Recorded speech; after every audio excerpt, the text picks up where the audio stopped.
Chef Buck here, and today we are going to make a bacon cheese wrap. This only has a very few ingredients.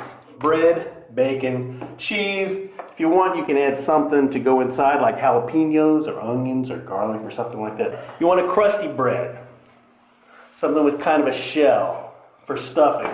I'm just going to take this little loafy thing and cut it in half, because I'm going to make 2 of these.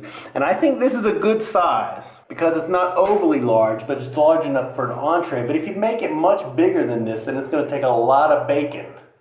It's going to take a lot of bacon anyway.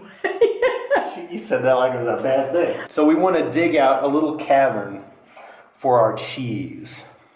And you want to put as much cheese in here as you want. There is no wrong amount of cheese, but keep in mind that cheese will want to melt and run out. So your main job is to try to keep the cheese from running out of here.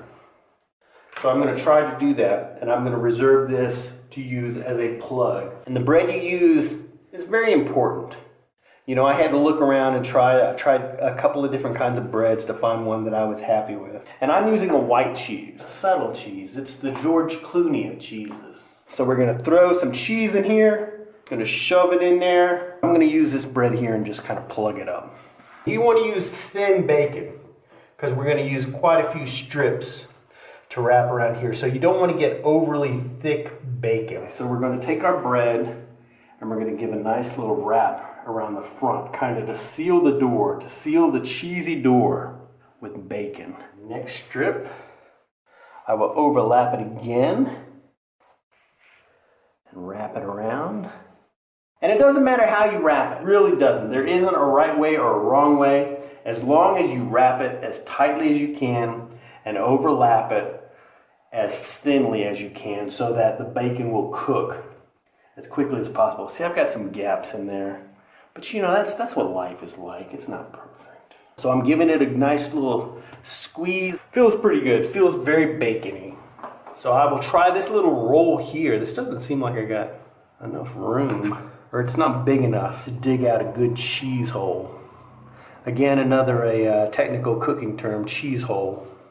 Now I could cook it in this oven or this oven at 350 degrees to the desired doneness that I like. And that'll take however long it takes. You know, you're just going to eyeball it until the outside bacon is done as you like it. But if you want to speed up the cooking process, you can use the microwave. I want to go ahead and throw a paper towel over my bacon so it doesn't splatter too much. And I'm going to microwave it for about 2 to 3 minutes to give it a head start. And then that way it will reduce the cooking time. Now, I'm not a big fan of the microwave, but we're staying at Airbnbs, so there's always a microwave, so I'm going to use it. But normally I would choose counter space over microwaves. But you probably got a microwave. Boom, 2 minutes. We'll call it there. That is 2.5 minutes in the microwave. Gives it a little bit of a head start. You can see the bacon's already starting to tighten up there a little bit. And I'm going to put it on a wire rack so that the bacon grease will drip down and it'll help it to get crispy all around. And now I will slide it in the oven. I've already got it at 350 degrees. We'll just let it cook away. We'll check on it periodically. Beep, beep, beep, beep. I can hear it bubbling a little bit. It's collecting some bacon juice down in there, but I'm going to go ahead and give them a turn. Boom, boom, boom. We'll go ahead and roll them over, slide them back in the oven. Beep, beep, beep, beep. So it has been about 35 minutes. My cheese is starting to leak out a little bit, but it's not an avalanche of cheese. It's not all on the bottom. I haven't lost my cheese. They're ready to eat. So we'll give it a slice, give it a little taste test, and I think that's a good amount of cheese. That's so good.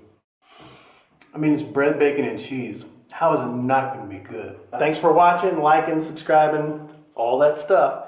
We really appreciate it, and we'll see you in the future.